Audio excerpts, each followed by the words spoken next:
వాళ్ళకి అర్థమయ్యేటట్టుగా చెప్పి చైతన్యవంతులు చేసుకుని ఈ ఖర్చులు ఈ రకంగా తగ్గించుకుంటున్నాం. ఒక 5 సంవత్సరాల పాటు మనం కొన్ని విషయాల్లో కట్టడిగా ఉంటే, కొన్ని విషయాల్లో మనం అందరం కూడా ఇన్కమ్ ట్యాక్స్ సరిగ్గా కట్టగలిగితే, దేశ ఆర్థిక వ్యవస్థ అనేటువంటిది కొంచెం సరళీకృతం అయితే, అవసరమైతే ఒక 1,00,000 కోట్ల రూపాయలు అదనంగా ఆర్మీకి సంబంధించిన ఎక్విప్మెంట్ మీద మనం పెడతామని ప్రజలకి చెప్పైనా సరే, ప్రజలు ఒకవేళ కొంచెం వ్యతిరేకత వచ్చినా సరే అంత కఠినమైన నిర్ణయాలు తీసుకోవాల్సినటువంటి అవసరం ఉంది కదా. ఖచ్చితంగా ఏదో ఇప్పుడు మనం వెళ్ళి ఒక సర్జికల్ స్ట్రైక్ చేసి వచ్చామంటే సాటిస్ఫై అయ్యే పరిస్థితి కాదు. And I urge the honourable prime minister and as well as the home minister, both Amit Shah ji and as well as Modi ji, kindly if it is needed, let us go for a war. And if it is really needed, let us declare war. మనం ప్రపంచ దేశాల్లో జియో పాలిటిక్స్లో మనం చాలా శాంతియుతమైన దేశం కింద నిరూపించుకుని అలసిపోయాం. నిజంగా అలసిపోయాం. ఎన్నాళ్ళు ఇది కాస్ట్ కట్టింగ్ని మన ఆర్మీ మీద పెట్టుకుంటే ఎట్లా పోగలుగుతాం? మనం ఆర్మీని మనం బలపరుచుకోవాల్సిందే.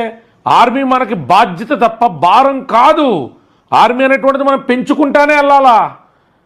ఇవాళ ఎవరో ముక్కు ముఖం తెలియని వ్యక్తులు కాదు, మనలాంటి కుటుంబీకులు, మనలాంటి సామాన్యులు, మన చెల్లెళ్ళు, మన అక్కల్లాంటి వాళ్ళే పెళ్లి చేసుకుంటే నూతనంగా అక్కడికి వెళ్తే ఒక్క తుపాకీ గుండె ఎక్కడి నుంచి వస్తుందో తెలియకుండా నువ్వు హిందువా అని అడిగి హిందువులు వేరు చేసి చంపేసేటువంటి హిందూ ఫోబియా ఈ రకంగా వ్యాపించింది అంటే ఆ కొడుకుల్ని ఎతికి కాశ్మీర్లో ఇల్లు ఎతికి తొక్కబెట్టిన తీసి మ్యాగ్జిన్ దింపేయాలి కదా, మ్యాగ్జిన్ కొట్టాలి కదా.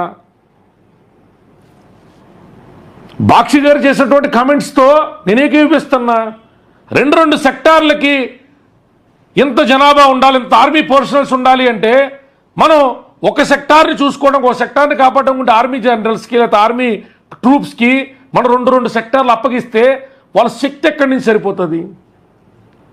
అవసరం ఎమ్మెల్యేలు ఎంపీలకు సంబంధించినటువంటి ఇన్సెంటివ్లు కట్ చేసి పారుతోపండి రానున్న 10 సంవత్సరాలు.